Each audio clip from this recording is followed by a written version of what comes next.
یا اللہ یا رحمان یا رحیم یا کریم۔ یکساں سول کوڈ کا مطلب ہے سارے ملک میں ایک قانون ہو، سارے لوگ ایک قانون پر کیا کریں؟ عمل کریں۔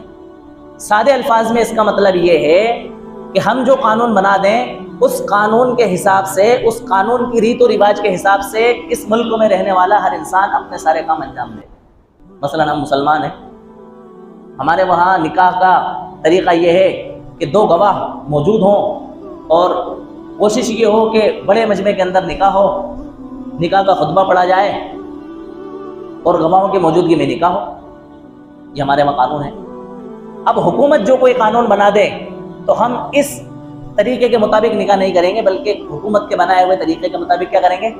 نکاح کریں گے۔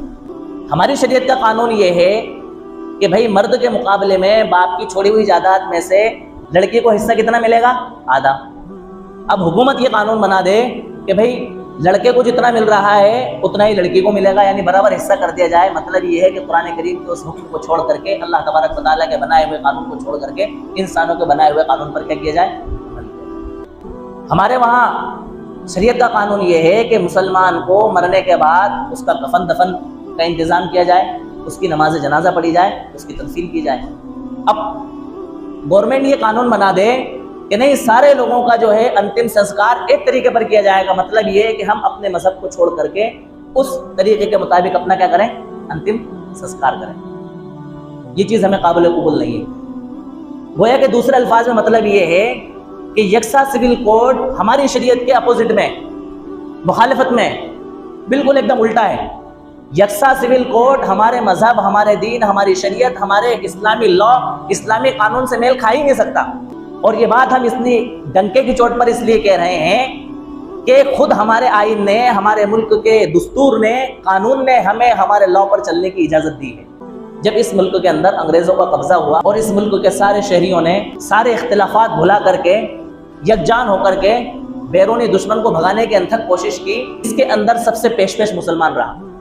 اور مسلمان پیش اس لیے رہا کہ اس وقت کے لیڈران نے یہ اعلان کیا کہ اس ملک کے آزاد ہونے کے بعد میں یہ ملک سیکولر بنے گا۔ کیا بنے گا؟ سیکولر ملک بنے گا۔ یہاں ہر انسان کو اپنے مذہب کی آزادی کے ساتھ جینے کی اجازت ہوگی۔ اس ملک کا ہر شہری اپنے مذہب، اپنی ریتی رواج کے حساب سے زندگی گزارے گا۔ اس کو کھانے پینے کی مکمل آزادی ہوگی، اس کو پہننے اوڑھنے کی مکمل آزادی ہوگی۔ اگر اس ملک میں یہ آواز نہ لگی ہوتی تو مسلمان اس ملک کے لیے قربانیاں دیتا؟ کسی بھی قیمت پر نہیں دیتا۔ مسلمان کی حمیت کا یہ تقاضا ہے کہ جہاں اس کی شریعت کے اوپر آنچ آتی ہے، جہاں اس کے دین پر آنچ آتی ہے، وہاں وہ سمجھوتے سے کام نہیں لیتا ہے۔ اگر یہ آواز بلند نہ کی جاتی کہ سارے لوگ اپنے مذہب کے حساب سے زندگی گزاریں گے تو مسلمان کبھی بھی اس لڑائی کے اندر حصہ نہ لیتا اور پیش نہ رہتا، ممکن ہی نہیں تھی یہ بات۔